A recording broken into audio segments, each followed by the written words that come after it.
বড়দিনের আনন্দ। আলিপুর চিড়িয়াখানায় সকাল থেকেই বাবা মা বা পরিবারের সঙ্গে রঙিন সাজে বাচ্চার দল। কেউ এসেছেন বন্ধু অথবা বান্ধবীর সঙ্গে, বা দল বেঁধে বহুজন চিড়িয়াখানার আনন্দে সামিল হয়েছে। ভিড় সামলাতে চিড়িয়াখানার ভিতরে ও বাইরে মোতায়েন অন্তত 200 পুলিশ কর্মী। গড়া হয়েছে 6টি পুলিশ বুথ। সকাল 8:30টায় খুলে গেছে গেট। 30টি কাউন্টার থেকে দেয়া হচ্ছে টিকিট। রয়েছে ফার্স্ট এড পরিষেবা। এবারে আমরা দেখতে পাচ্ছি 24 তারিখের আগে থেকেই ক্রমশ ভিড় বাড়তে আরম্ভ করেছে। প্রতিদিন ভিড় বাড়ছে এবং গতকাল 24 তারিখে আমাদের প্রায় 71,000 লোক ছিল। আজকেও আমাদের যা জনসংখ্যা হয়েছে, শেষ পর্যন্ত বোঝা যাবে কত হয়েছে, কিন্তু মনে হচ্ছে ওই রকম লোক তো হবেই। পুলিশ কর্মী আছে প্রায় 200, তাছাড়া আমাদের ভলান্টিয়ার্সরা আছে, আমাদের সিকিউরিটি গার্ড আছেন। সবথেকে যেটা আমরা চেষ্টা করছি ভিড়টাকে যাতে ডিসপার্স করা এবং রাস্তায় যাতে জমে না যায় বা কেউ যাতে ফিরে না যান, সেই জন্য আমরা আমাদের 4টে গেট আছে, সবকটা গেট খুলে দিয়েছি এবং 30টা কাউন্টার চালু আছে। আর এবারে আমরা পুরোপুরি অনলাইন টিকিটিং সিস্টেম চালু করেছি, কম্পিউটারাইজ টিকিট এবং অ্যাডভান্স বুকিংয়ের সিস্টেম।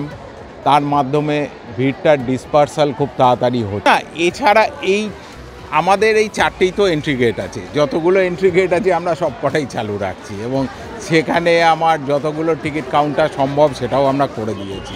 তো আশা করা যায় ম্যানেজ হয়ে যাবে। ফার্স্ট এড বুথ এবং অ্যাম্বুলেন্স আর এই জাতীয় ব্যবস্থা আমাদের মেন গেটের সামনেই রাখা আছে। আর পুলিশ বুথ আছে 6টা। চমক সবসময় থাকতে হবে এরকম তো কোনো কথা নেই, কিন্তু দর্শকদের স্বাচ্ছন্দ্যের জন্য আমরা অন্যান্য ব্যবস্থা, এই যেমন টিকিটিংটাই একটা খুব বড় ব্যাপার। তাছাড়া টয়লেট ফেসিলিটিস খুব ভালো করে দেওয়া হয়েছে, পরিষ্কার পরিচ্ছন্ন রাখার ব্যবস্থা হচ্ছে, সব জায়গায় ফিল্টার ড্রিঙ্কিং ওয়াটার প্রপার যাতে পাওয়া যায় সেই ব্যবস্থা করা হয়েছে। এইভাবেই চলছে। পর্যন্ত আমাদের সেরকম কোনো আলাদা চার্জ নেই।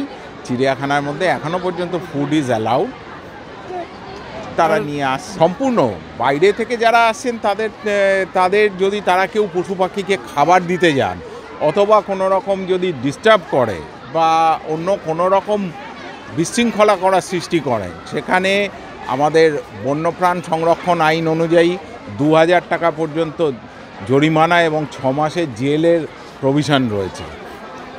ছোটোখাটো ঘটনা হচ্ছে এবং আমরা জরিমানা আদায় করছি। শুভঙ্কর সেনগুপ্ত। বিকেল 5টায় বন্ধ হয়ে যাবে চিড়িয়াখানা। তার আগে যতটা সম্ভব মিটে রোদ পিঠে নিয়ে সেলিব্রেশনের মুডে 8 থেকে 80। সিংহ, হাতি, চিতাবাঘ, ভালো। কোথায় যাবে? জাদুঘর আলিপুর, আফসারা শেখ। তো এই চিড়িয়াখানায় এসছে, এখানে ঘুরবো এইটুকুনি। বাড়ি ভিড় ছিল, ভিড় একটু ছিল, তো এমনভাবে কষ্ট হয় আমার না, মন খা। এই তো চিড়িয়াখানা শুধু ঘুরবো, ঘুরে বাড়ি চলে যাবো। না, চিড়িয়াখানায় এলাম ঐশীতে।